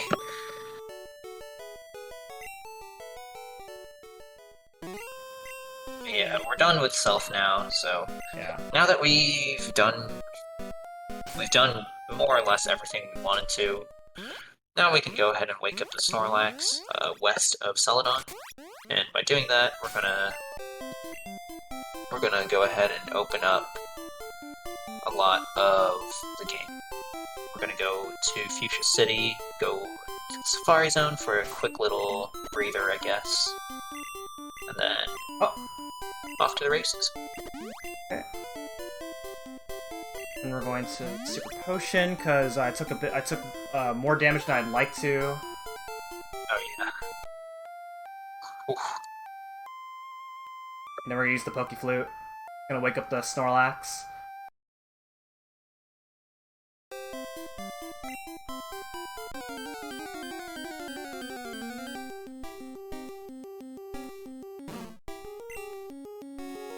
And I don't have any Pokeballs, so I'm just gonna run away from it. Not gonna catch it. Technically, it does learn Strain, Yeah, it does. but it's just a bad catch rate. It's a fun meme strat. You have the Master Ball, and like, I don't know, Fire Leaf Green. You can actually pick up the Master Ball in this game as well, but you just dig out. The Master we already Ball's have not- we already have the best Pokemon in the game. Oh, so this is the point where you can actually take your hands off the controller. As you can see, I don't have my hands on the controller at all because you actually move down no automatically. hands. Yeah, and Fire Leaf Green get the same thing, but it's still faster to hold down. No reason in the game. Speeds you down the hill faster, or something like that. Yeah, something like But that. here it doesn't do anything, so you just take your hands off, get a nice little drink of water, relax, just have a good time. Also, if I was on the Vaporeon route, there's a hidden power point up that I have to get, and I would actually have to use it on Horn Drill because there's a fight, particularly the Viridian rival last fight, where you have to use all Yeah. 6 Horn Drills. But because I'm on Flareon, I can skip that power point up entirely. Spar Zone, it's nothing to really care about because we're just gonna repel through it and not catch any pokes. But it is required for the story because you need to pick up the Surf HM, which is the grand prize for getting through the Spar Zone before anybody else does, so it's gonna go ahead and go get Surf.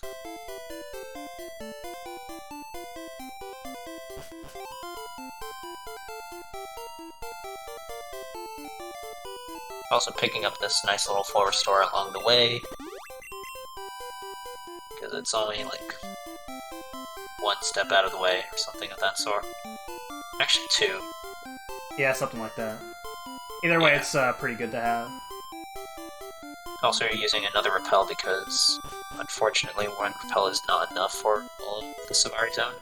I'm just gonna go ahead and head on through, and then pick up these gold teeth, as well as the Surf HM that I mentioned earlier.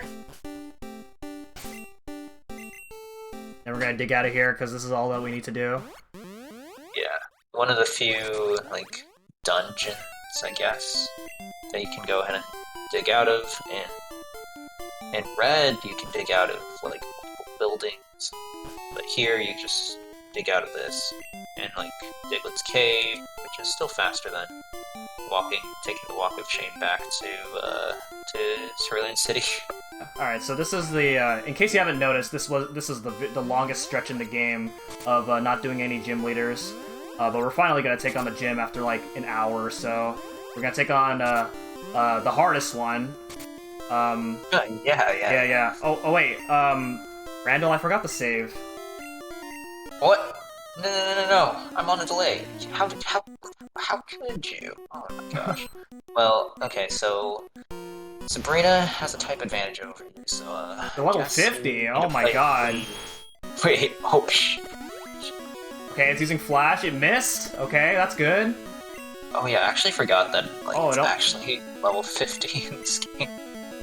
Okay, so jokes aside, we win from here.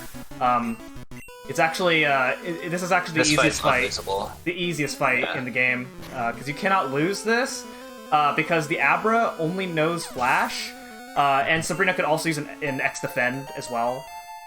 So It doesn't matter, you still yeah. kill it. we take advantage of the fact that the Abra only knows Flash by just setting up X accuracy and X speed. So yeah, you just cannot lose this fight unless you're pseudo trainer. What? It's a story that... Man, I haven't heard some of the stories. Okay. Apparently, pseudo trainer is known for losing the Sabrina.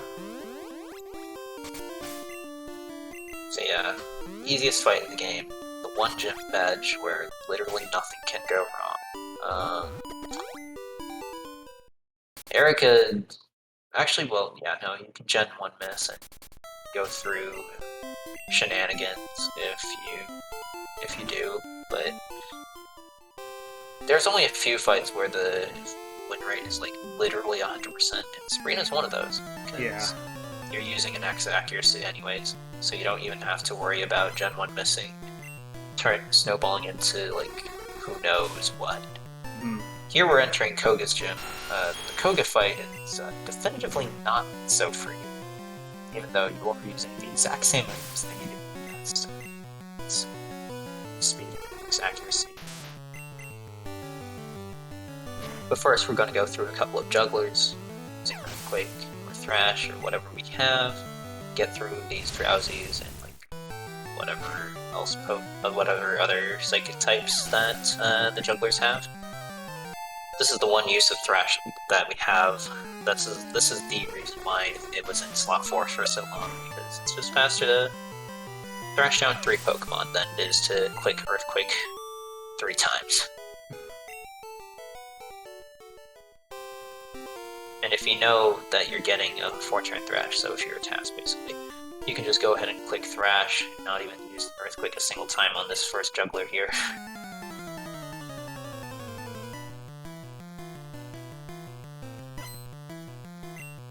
Juggler 2 here is plenty scary in red, because you often enter this fight in red bar when you're going for like really solid times. So, but here, green bar, over 100 HP. So, not a big deal here. but Koga. Okay, poison gas is good right there. It takes 0 damage.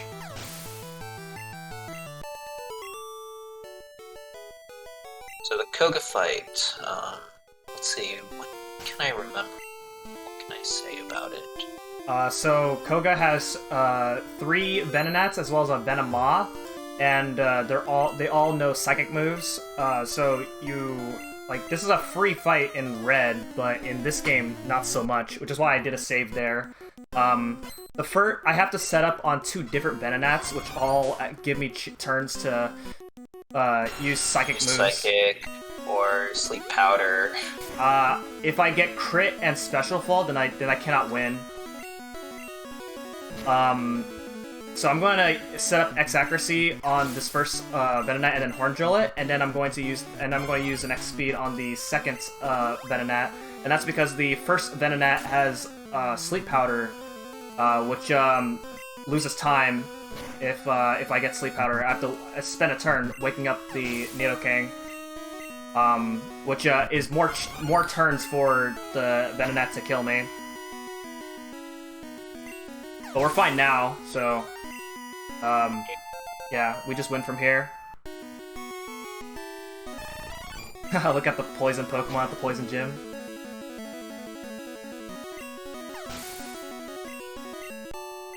Okay, there we go. I actually managed my items very specifically because I forgot to mention it in the last gym later, but you want to have exactly 20 items because that's the maximum amount of bag space that you have in order for gym leaders to not give you their TMs. We don't use their TMs at all. So. Yeah. After Surge, you use the Bubble Beam and Thunderbolt TMs, but after that you just don't use any of them. So it's best to not get the TMs. The worst TM to pick up the most dialogue is actually Brock's TM, the Bide TM, but there's nothing you can do about it. You literally can't fill up your bag up to that point, so you have to get that item. But outside of that, you don't actually need to get TMs if you do things right or wrong. But you do want Surge and Misty's TMs, and you don't want any of the other ones. Also, shoutouts to Mom. Shoutouts to Mom.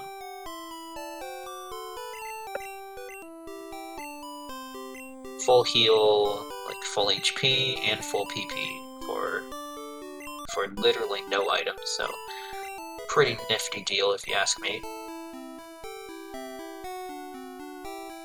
And also teaching Ice Beam to Nidoking, which is going to be...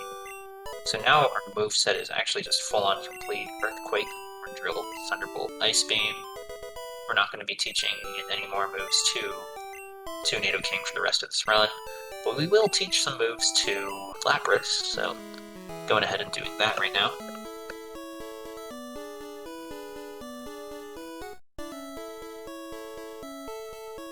So in the most optimum route of this game, you would actually skip getting Ice Beam and instead get Blizzard, which is in the next dungeon, Pokemon Mansion. And Blizzard is a little bit faster than Ice Beam, but it's also really risky because Blizzard's a 90% accuracy versus Ice Beam's quote-unquote 100% accuracy. So you can't miss, and in a lot of places where you want to use Blizzard, if you miss Blizzard, then you're probably going to die. Yeah. The game difficulty in yellow is pretty high, unironically, so... Also, here in the mansion, there are some Pokemon that do not get repelled away. They are, thankfully, pretty rare, so... It's a 5% chance of getting encounter. Repels only prevent Pokemon that are lower level than you from encountering. So I do have a 5% chance of getting an encounter here. Like that. Yeah. Well.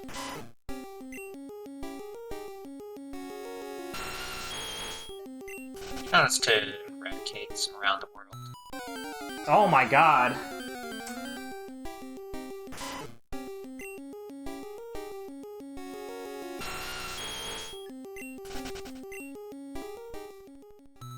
So right there, that's the Blizzard TM, that item ball.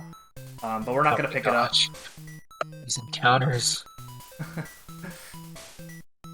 all over the place.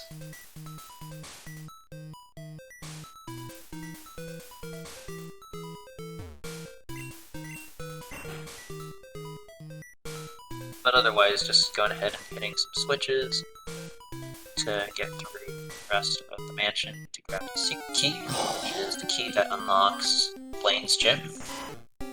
There's a nice little item ball, rare candy, but... wait. You know what? That's actually a good Raticate encounter. You want to know why? Why? Because you can jingle skip the secret key. Wait, maybe not. I don't know. Was it too long of the text? You actually can. I just didn't do it. Oh, okay. I didn't anticipate it. Yeah, no. It's not something you think of very often because you just don't get that encounter. Yeah. Easy game. Anyways, we're heading to Blaine.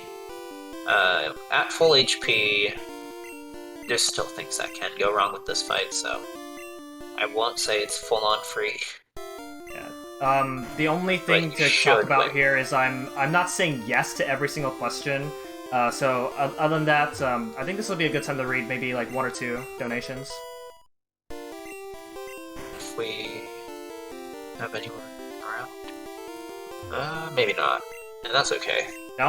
I'll make some comments of my own about this gym here.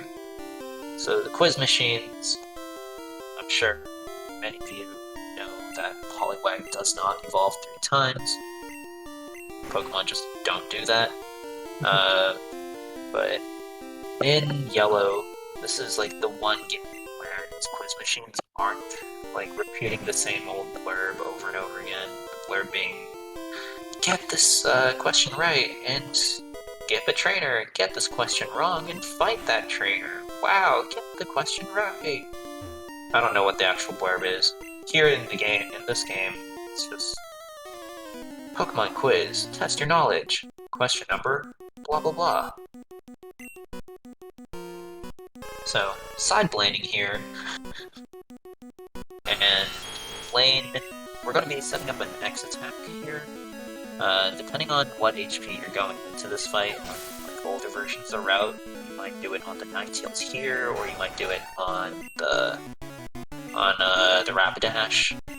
But Rapidash has Growl, so we'll see what happens. Or I will.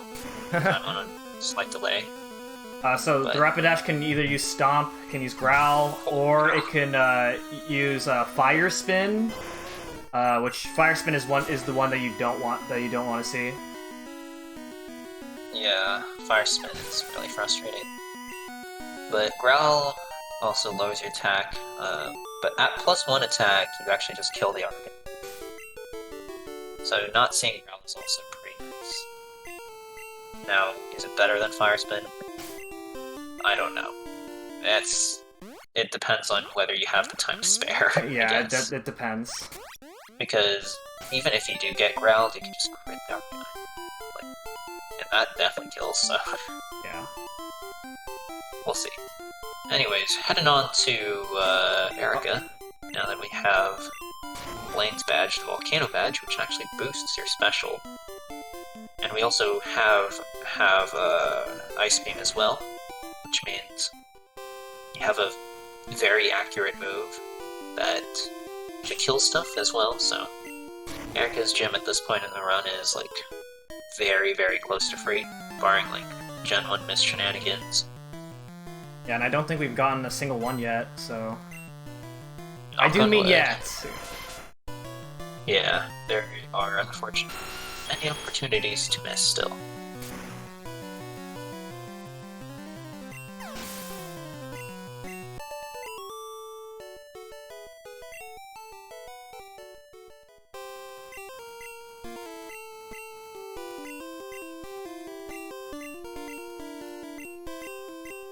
Yeah, you can choose to do the gym badges in this game in almost any order. Like, the only real requirements are, Brock is the first gym badge that you need to get, Misty is the second one you need to get, because you need Cut to, like, actually get out of that section of the run, or even access Surge's gym. But like from there, you can do the gym badges in like almost any order. You do need Koga's badge to surf over to Cinnabar Island, I guess. So you can't do Blade before Koga, and then well, actually, there is an 8th gym that you have to do as the 8th gym. We've actually passed by it a couple of times because it's in Viridian City, but the gym owner leader was not there at that point, so we haven't fought that gym yet.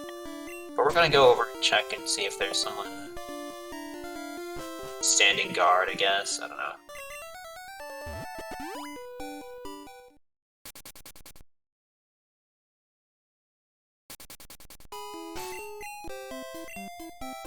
Oh my gosh. There is.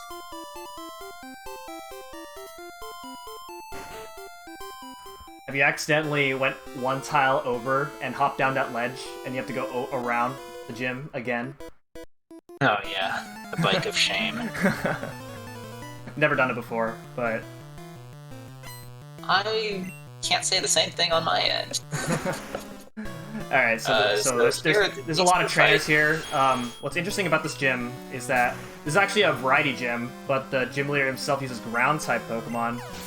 They're gonna be seeing a bunch of different type of Pokemon, but we're going to only fighting 2 trainers. This next trainer coming up is... Terrifying in red. In red is sometimes scary. It's like only a 25% chance to go wrong, but we have so much health that we don't really have to worry about it. The worst that could happen is if I was at full HP, then the Machoke could Karate Chop crit me, and I have to heal before Giovanni, which I got the crit there, so now I have to heal. I mean, I think I have to heal anyway. Yeah, you definitely have to heal regardless. Yeah. But yeah. Is this? You've taken a lot of damage in this section. Normally don't take this much, but... I wonder if I should full restore. Yeah, I would just full restore. Does feel like a little bit of a bummer once you get to the Elite Four, but probably that. Yeah. Normally in PB attempts, I would like try to use like maybe a super potion and a potion if I was in that situation, because you want to have 2 full restores going into the Elite Four, but in Marathon, I think I'm just gonna go with the full restore. Yeah, you can buy them at the Elite Four. There's also one hidden in Victor Row. So we're going ahead and exiting and re-entering the gym, because doing that is gonna reset the positions of the trainers that we just fought, so we don't have to take a single warp tile on our way to Giovanni. Whoa. Turns out he's the one that's in charge of this gym. So he's back in Viridian training up because we went ahead and knocked him off his high horse while he was in Team Rocket. So now this fight is actually like terrifying. This is by far the hardest Giovanni fight in the run. This Doug trio has Earthquake. Earthquake or Dig. Okay, it goes for Earthquake. Please live! Oh, this is a 20% chance to crit. Okay, we live. Alright, that's good. Alright. So, it's not over yet. I still have to get... His next Pokemon's a Sand Slash, and it can slash crit me. Okay, it goes for Double Team. Let's use Horn Drill. Oh, well, okay, oh wow. Wow. That was easy. Okay, so from here on out, I just win. Yeah, this fight's done. So, I'm drilling away, and goodbye, Giovanni. Man, I'm so sorry, No Kid Hungry, that, I mean... Hey, you're saying that now, you still can die. Like, there's still, what is it? 6 fights to go in the run, I believe?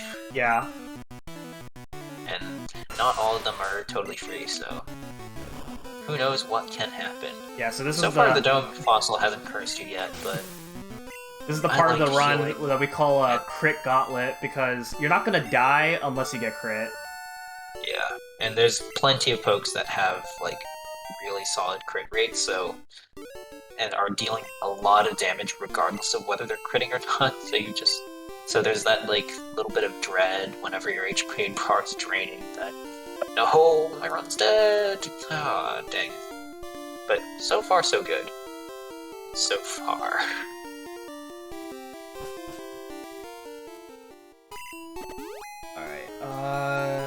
Let's see. Do I need to heal? I'm gonna do it. Potion.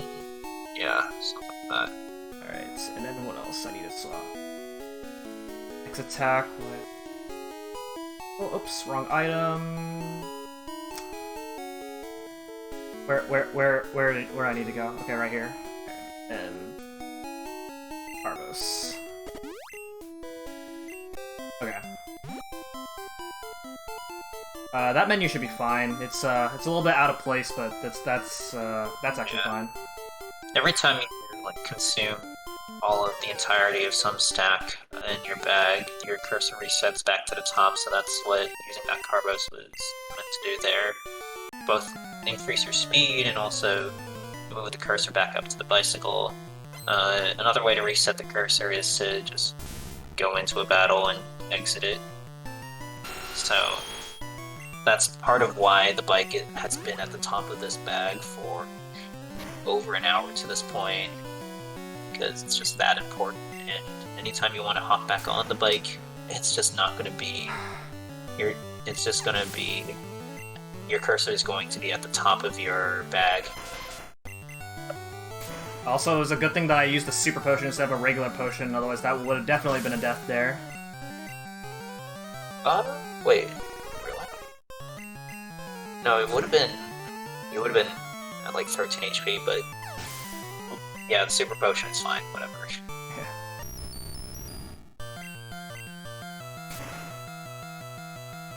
Coming up after this fight, by the way, is Victory Road. It's another region where there are pokes that out-level Enchant here, so he's going to use a Repel, and it will repel most of the things in Victory Road, but might not repel everything out.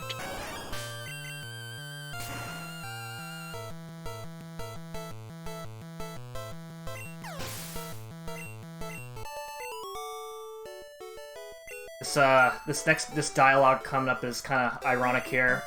He says he's ready for the Elite Four, even though we just destroyed him, and then he tells us, and then he tells us that we need more practice, which I don't know. Maybe I do. I'm not with the top runners, so maybe I do need more practice. Not quite. You know what? Gary Oak, whatever the rival is named, and whatever runs and whatever. I guess he is the best speedrunner of all time. Like, takes time out of his life to just make fun of us and lose to us, but still gets to Elite Four faster than us, gets to the route before the Victory Road. Like, he gets everywhere before we do, and we're just behind the ball the entire time. Also, gonna go ahead and surf on the water here. There is a hidden max ether inside the water, but you don't tend to grab it too often. Sometimes you do if you're like... If I was higher really HP, then I would have gotten that in an attempt to skip the Indigo Plateau Center. Yeah, but unfortunately 43 HP I believe you're at right now. Yeah. It's just not good enough because, well, the first fight in the Elite Four tends to deal like 80-90-ish damage. So, entering Victor Road here, pushing a couple of boulders. In yellow, these boulders are very laggy, so y'all are going to see that firsthand here. When you see like a side-by-side comparison of red and yellow, these boulders, it is night and day. Just how much faster the red one go. On this floor, you don't really see it that much because, well, what is it? Because there aren't too many sprites on this floor that are loaded, but you're going to see it on, I believe, the next floor. Dodge the tricky trainer. Oh gosh. Little sort of tight movement there. I think you have like 1 or 2 tiles of leeway, I believe. Yeah, you can go 1 more tile up. But yeah, as you see, this boulder is very slow, and there's only a couple of boulder pushes to be had there, and it still takes very long. Coming up here is this boulder that you just kind of hold left and push for an eternity. And yeah, it's a long stretch of boulder. So if we have any announcements or anything of that sort, otherwise, please keep supporting No Kid Hungry, and yeah, enjoy the sights and sounds of this one boulder getting pushed over to a switch, I believe. That's gonna open up the rest of Victory Road.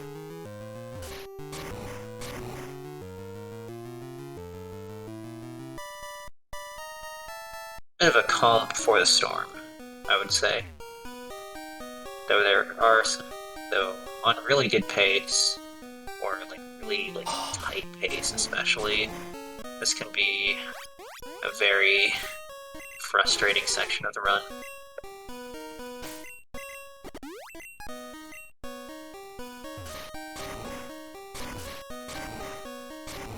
So what Chan is doing here, by the way, with the boulder pushing, he's trying to pull off a fairly tight trick. It's called the swag boulder, where you push the boulder, but then you buffer a weird direction, so then the game turns you, and when it plays the animation of like the boulder getting pushed, it just pushes off to the middle of nowhere.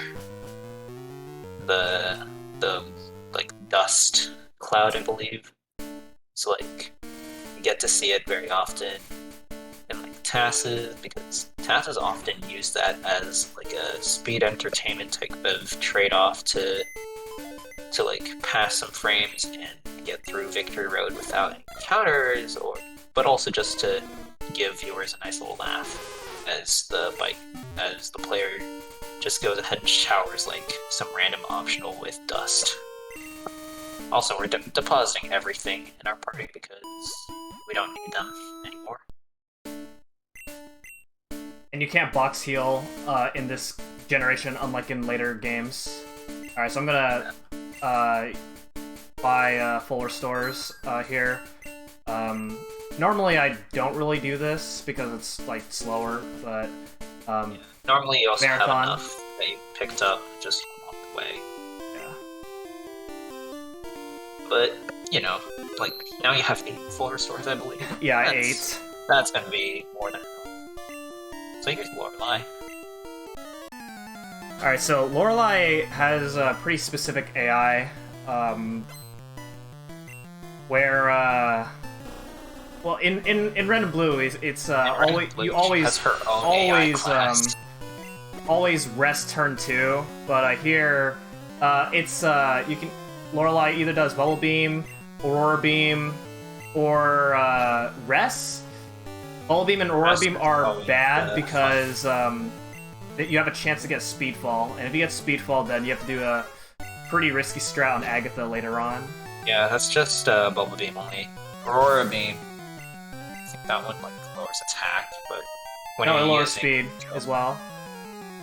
Wait, really? Yes. Okay. I mean, regardless, like, as long as you just don't get any sort of shenanigans with drops, then, well, Blah, blah, blah, he's blah, blah, blah, blah. Shoutouts to Kizaron.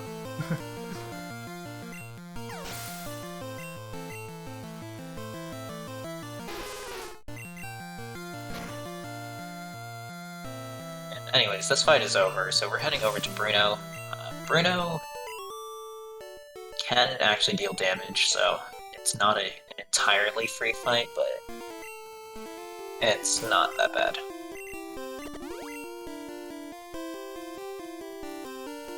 So we do need to refill our horn drills because we used them all on Lorelei, so we're just gonna go ahead and use the elixir right now.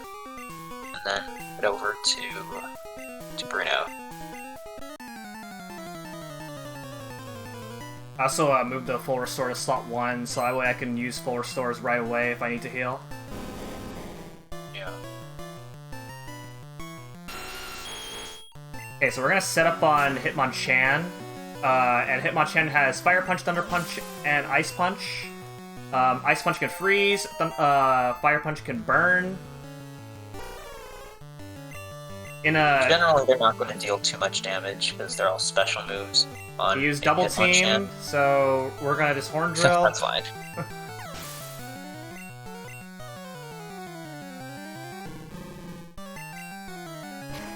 The main concern with Bruno is often just making sure you actually click Horn Drill instead of, like, I don't know, Earthquake.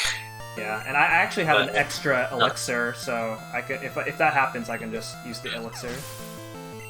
Yeah, there is like some spare PP. The main Horn Drill is the main move that determines when you're using your elixirs, or if you picked up the Max Ether, that one as well. But there are Agatha, for example, can drain PP, so. There's all sorts of things that can happen. So, speaking of Agatha, she's the next fight. Okay, here we go. M-Chain, if you want to talk about this fight. Agatha goes either really well or really poorly, and sometimes an in-between. So what I'm going to do here is I'm going to set up an X speed on Gengar, because Gengar outspeeds me. So we're going to X speed, so we can outspeed the Gengar.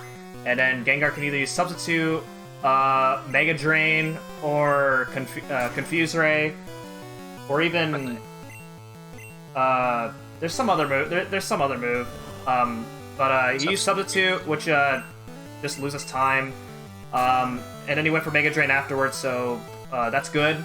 The Golbat, on the other hand, Golbat has Confuse Ray, which is bad, or if you use Wing Attack. Agatha can also swap out, which is not very often. Okay, Leech Life, that's very good. Okay, so we have so overall, we got a crit there, that's okay. Overall, we have a really good Agatha fight. So, let's see, after Agatha, we got, what's its face? Lance. Lance is a scary fight. Yeah, very scary. Depending on what HP you get hit to, there's multiple ways to play the fight. Because Lance leads this Gyarados that knows Hydro Pump, which, if it hits like a truck. Yeah, and Hydro Pump, I think, is a special 75% chance to hit, so it can miss. If it misses, it's good. 80%. 80%, yeah, so it's good if it misses. In red, that's the only thing that could go wrong in red, but in that fight. But in yellow, well, the fight's not over after. Yeah, it's not over. You get through the Gyarados. Alright, so we're definitely gonna heal and save here. Because Red Bar isn't worth as much in yellow, it's actually ideal to just not get hit by a Hydro Pump, whereas in red, you see a lot of runners who just, like, Earthquake Air if they get Hydro Miss, because it's so important that the Gyarados gets them back into Red Bar. Here, and also it's a marathon, so, like, we have even less care for Red Bar. But either way, Hydro Miss is actually ideal in the Lance fight here. Yeah, hopefully. So we're gonna start by using an X special so we can one-shot the Gyarados. Not get one-shot by Hydro Pump.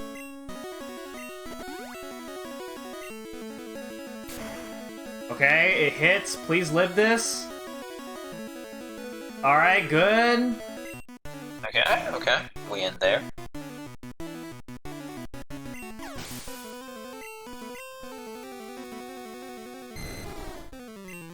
Now, Dragonairs come out. These Dragonairs have various moves, like, I think one has Ice Beam, one has Hyper Beam.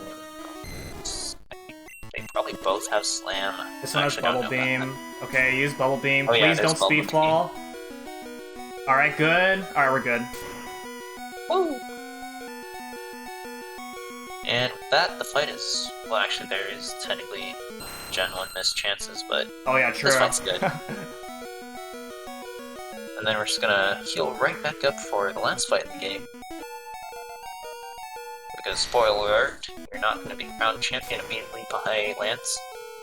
Even though there have been some great efforts and all that. But either way, so it turns out our rival A has actually been ahead of us this entire time. He's a true world record speedrunner. Yeah. Beat the Elite Four before we did. He beat Pokeguy.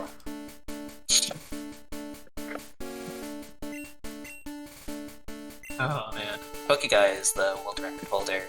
You know, he's one of the best Pokemon speedrunners in the community, so shoutouts to him. He's the one who came up with the current forest route as well, so huge shoutouts to him and just the rest of the PSR community.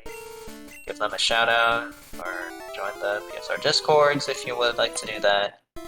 Either way, here's Champ! Yeah, so the only thing that could go wrong here is if I get crit.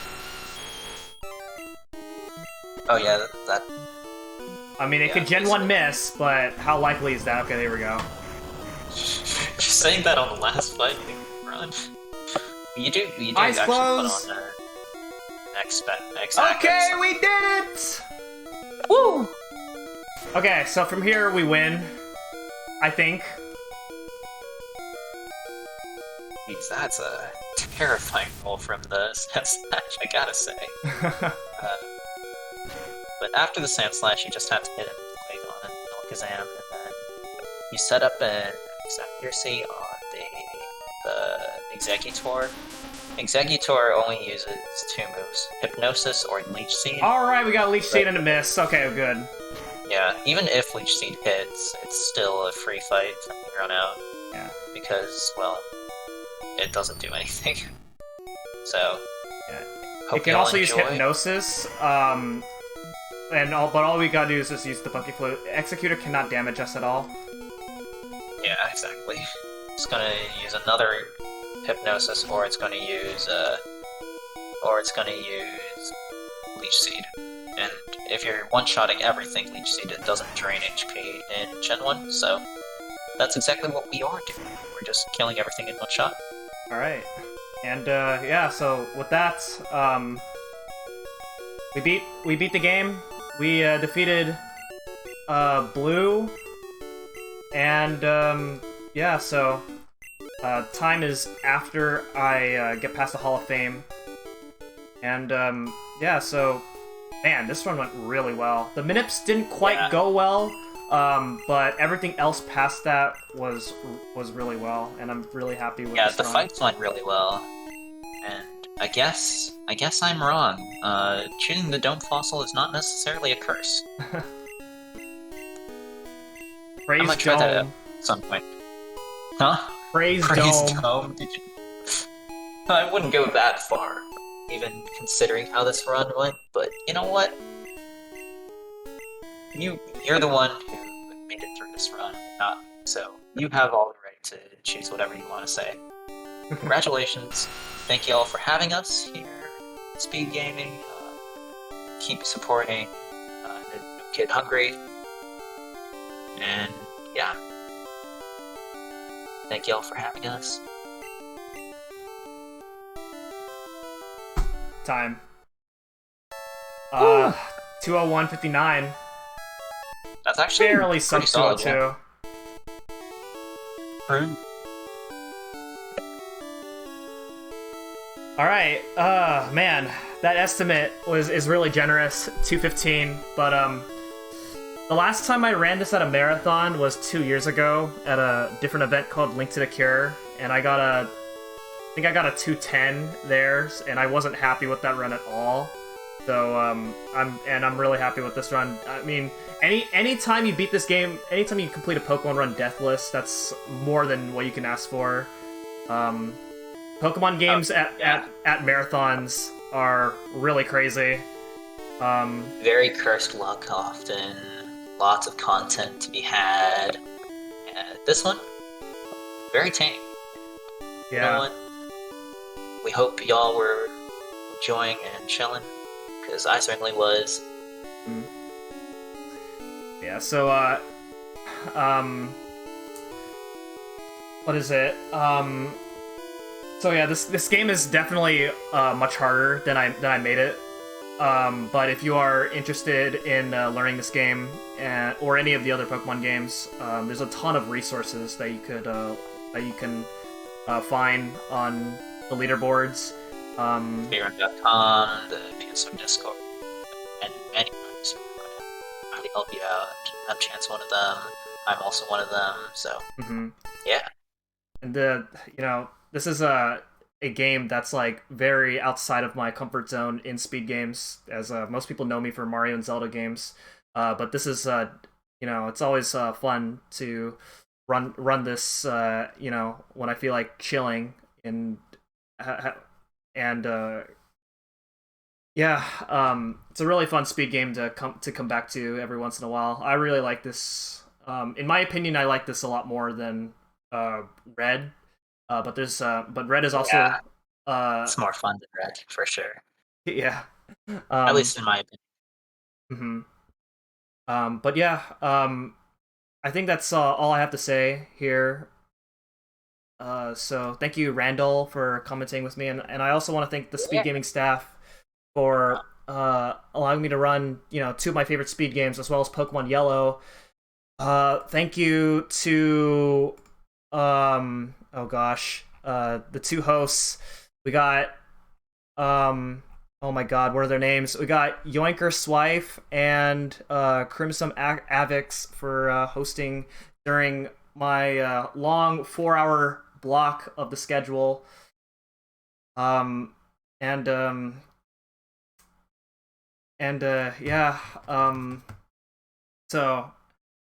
that is all for me. I'm really tired now after speedrunning for 4 hours total. So many runs, yeah. But yeah, stay tuned for the next run. The next run is Neptunia. Yeah, thanks for watching, and stay tuned and keep supporting this marathon. This is a great cause. Thank you very much, everybody. Thank you all for bearing with me being late, by the way. No problem. So yeah, thank you all for having us.